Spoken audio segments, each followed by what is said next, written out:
Friends, இப்போ நான் மதுரையில் இருக்கேன். ஸோ இப்போ வந்து நான் கோயம்புத்தூர் கிளம்பிட்டுருக்கேன். டிக்கெட் எதுவும் புக் பண்ணல. ஸோ இன்றைக்கி ரஷ்ஷாக தான் இருக்கும். ஸோ கவர்மெண்ட் பஸ்ஸில் தான் போக போகிறேன். ஸோ அது ரிவ்யூ போடலாம் அப்படின்னு சொல்லி தான் இந்த வீடியோ எடுத்துகிட்ருக்கேன். வாங்க அரப்பணை போய் பார்க்கலாம். ஸோ கூட்டமாக தான் இருக்குன்னு நினைக்கிறேன். வாங்க பார்க்கலாம் எப்படி இருக்குன்னு.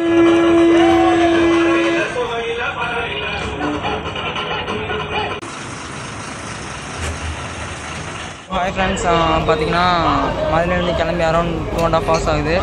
இப்போ வந்து ஒரு பிரேக் நிப்பாட்டியிருக்காங்க நியர் தாராபுரம்.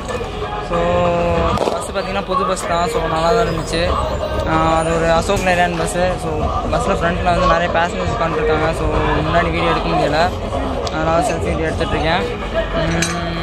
கரெக்டாக 2.5 hours ஆச்சு அதுக்கு. ஸோ இங்கேருந்து ஒரு 2.5 hours இருக்கும். இதான் நான் வந்து பஸ்ஸு. ஸோ பார்த்தீங்கன்னா அசோக் லேலேண்ட் பஸ். அது 180 horsepower பஸ்ஸு. அது சிட்டிங் கெப்பாசிட்டி பார்த்திங்கன்னா 52+2 அரேஞ்ச்மெண்ட் அது பில்ட் பண்ணியிருக்காங்க. இந்த பஸ்ஸை வந்து கரூரில் இருக்க ஒரு பாடி பில்டிங் தான் வந்து பில்ட் பண்ணியிருக்காங்க. ஸோ கோயம்புத்தூர் ரீஜன் பஸ் தான் அது.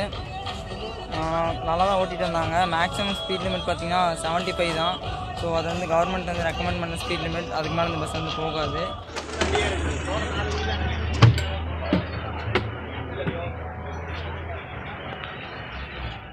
ஸோ ஹாய் ஃப்ரெண்ட்ஸ், பார்த்தீங்கன்னா டைம் அரௌண்ட் 9:30 ஆச்சு. நான் வீட்டுக்கு வந்துட்டேன்.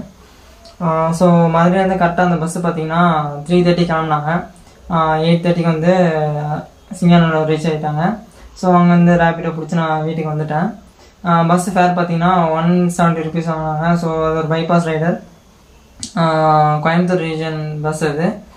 ஸோ அந்த பஸ்ஸில் வேறு ஒன்றும் பெருசாக இல்லை. ஸோ சாங்ஸ் மறுபடியும் அப்படியே நிறைய ப்ளே பண்ணிட்டே வந்தாங்க. டாப் ஸ்பீடே பார்த்தீங்கன்னா வந்து 70-71 தான் போயிருப்பாங்க டாப் ஸ்பீடே. அந்த ரோட்டில் அவ்வளோதான் போக முடியும், அதுக்கு மேலே போகவும் முடியாது.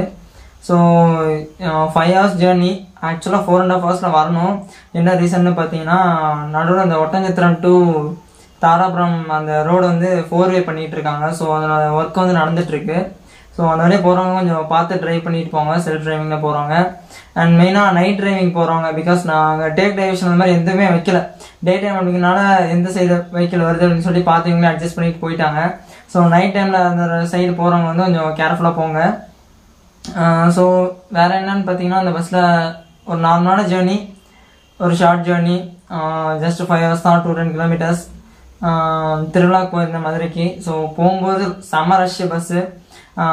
அடித்து பிடிச்சி கூட்டத்தில் ஏறி ஸ்டாண்டிங்லேயே போய் அதுக்கப்புறம் இடம் கிடச்சி. ஸோ அது வீடியோலாம் என்னால் எடுக்கவே முடியலை. ஸோ அதனால் ரிட்டர்ன் வரும்போது கொஞ்சம் முன்னாடி ஏரியாவே கிளம்பிட்டேன். நைட்டு ஆஃப்டர்நூனே கிளம்புனேன். ஸோ அவ்வளோதான் ஃப்ரெண்ட்ஸ். ஸோ நெக்ஸ்ட் வீடியோவில் பார்க்கலாம். மறக்காமல் இந்த வீடியோவை லைக் பண்ணுங்கள், ஷேர் பண்ணுங்கள், சப்ஸ்கிரைப் பண்ணுங்கள்.